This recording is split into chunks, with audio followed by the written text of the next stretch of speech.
Donald Trump has spent a lot of his life dealing with court cases and a lot of serious time in between his presidencies dealing with court cases. Now the Trump administration is dealing with more court cases. This one, they're going on the offense for the lawsuit filed today, U.S. District Court targeting Los Angeles and Mayor Karen Bass and the city council there. And it argues that the city and all involved, the LA Sanctuary City Ordinance, if you will, forbids local police from agencies from sharing immigration related data, which it does. And it violates the federal law Supremacy Clause. The DOJ wants that ordinance struck down as unconstitutional so that the public can get more immigration issues, i.e. the LA County and LA police can actually help with immigration stuff, even though they don't have to based on that whole sanctuary city thing.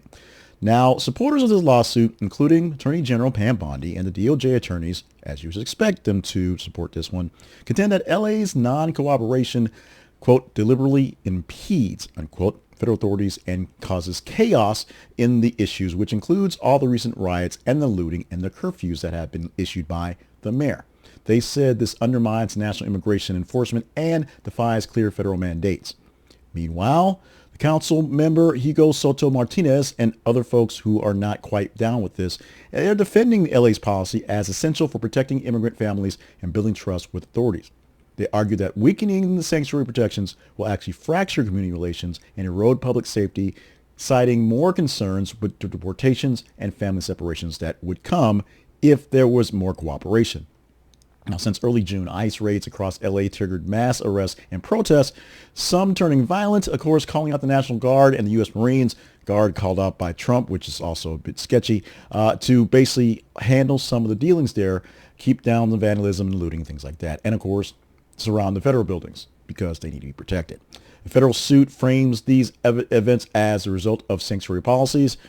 We shall see how court plays these things out pretty quickly, actually. The dispute sits in the intersection of federal authority versus local authority, as you would see. The court's dismissal or dismantling of LA sanctuary rules would be a pretty big hit, and it could set a precedent for future federal interventions in various other places.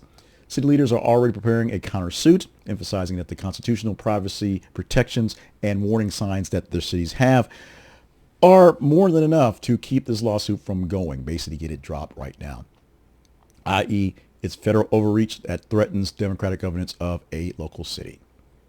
Your thoughts on the policies, I guess, from how sanctuary cities work to the feds federalizing the National Guard to Trump going on the offensive for this lawsuit to drop this suit, which is dropping a suit. It's all confusing, but if you believe it, if you understand it, you think you have an idea what's happening, let me know what you think in the comments.